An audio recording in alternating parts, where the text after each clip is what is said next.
ஹாலிடேஸ்னாலே அது நம்ம ஜிடி ஹாலிடேஸ் தான். GT holidays, south India's #1 travel brand. துணைவேந்தர் நியமன சட்டத்திற்கு விதிக்கப்பட்ட இடைக்கால தடைய உச்சநீதிமன்றம் தற்போது ரத்து செய்து ஒரு உத்தரவை பிறப்பித்திருக்கிறது. முக்கிய செய்தி: விடுமுறை காலத்தில் அவசரமாக தாக்கல் செய்யப்பட்ட துணைவேந்தர் நியமன சட்டத்திற்கு இடைக்கால தடை விதிக்கப்பட்டிருந்தது. இது தொடர்பாக தமிழ்நாடு அரசு வாதம் முன்வைத்திருந்த நிலையில் தற்போது துணைவேந்தர் நியமன சட்டத்திற்கு விதிக்கப்பட்டிருந்த இடைக்கால தடை உத்தரவை உச்சநீதிமன்றம் ரத்து செய்திருக்கிறது. விவரங்களோடு இணைகிறார் செய்தியாளர் வெங்கடேஷன். வணக்கம். விவரங்களை பதிவு பண்ணலாம் வெங்கடேஷன். வணக்கம். துணைவேந்தர் நியமன தடை சட்டத்திற்கு எதிராக குறிப்பாக தமிழ்நாடு அரசு தாக்கல் செய்த மேல்முறையீடு மனுவை உச்சநீதிமன்றம் தலைமை நீதிபதி தலைமையிலான அமர்வு விசாரித்தது.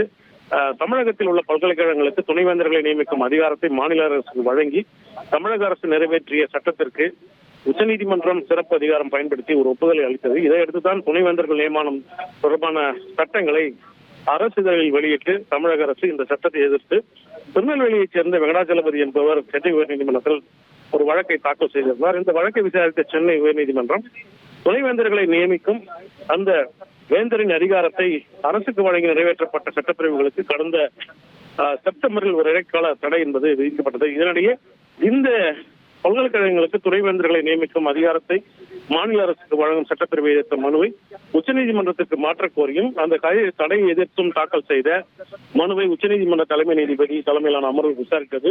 இன்றைய விசாரணையின் போது தமிழ்நாடு அரசின் சார்பில் மூத்த வழக்கறிஞர்கள் பி. வில்சன், அபிஷேக் மனு சிங்வி உள்ளிட்டோர் ஆஜராகி இந்த மனு அவசரமாக கோடைக்கால அமர்வு முன் விசாரிக்கப்பட்டு தடை என்பது பெறப்பட்டுள்ளது என்றும் இந்த தடையை நீட்டிக்கு செய்யக்கூடாது, ஏனெனில் 18 பல்கலைக்கழகங்கள் சுமார் துணைவேந்தர்கள் இல்லாமல் செயல்படும் நிலை உருவாகி இருப்பதாகவும் தெரிவித்தார். அப்போது தலைமை நீதிபதி தலைமையிலான அமர்வு இந்த மனுவை அவசரமாக கோடைக்கால அமர்வு ஏன் விசாரிக்க வேண்டும் என்ற கேள்வி எழுப்பினார்கள். அதற்கான காரணத்தை எதிர்மனுதாரர் தரப்பில் தெரிவிக்கப்பட்டது. அனைத்து தரப்பு வாதங்களையும் பதிவு செய்து கொண்ட உச்சநீதிமன்றம் இந்த சென்னை உயர்நீதிமன்றம் பிறப்பித்த அந்த இடைக்கால தடையை நிறுத்தி வைத்ததுடன், குறிப்பாக அதை ரத்து செய்ததுடன், இந்த விவகாரம் தொடர்புடைய மனுக்களை சென்னை உயர்நீதிமன்றமே விசாரித்து தீர்வு காண வேண்டும், குறிப்பாக 6 வாரங்களுக்குள் இந்த மனுவை விசாரித்து தீர்வு காண வேண்டும் என்ற ஒரு உத்தரவையும் பிறப்பித்துள்ளார்கள். இந்த விவகாரம் தற்போது சென்னை உயர்நீதிமன்றத்தில் சென்று மீண்டும் அந்த மனுக்கள் என்பது விசாரிக்கப்பட்டு 6 வாரங்களுக்குள் இந்த துணைவேந்தர் நியமன சட்டம் செல்லுமா அல்லது ரத்தாகுமா என்பது 6 வாரங்களுக்குள் தெரியும்.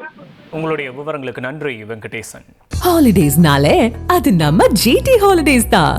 GT holidays, south India's #1 travel brand.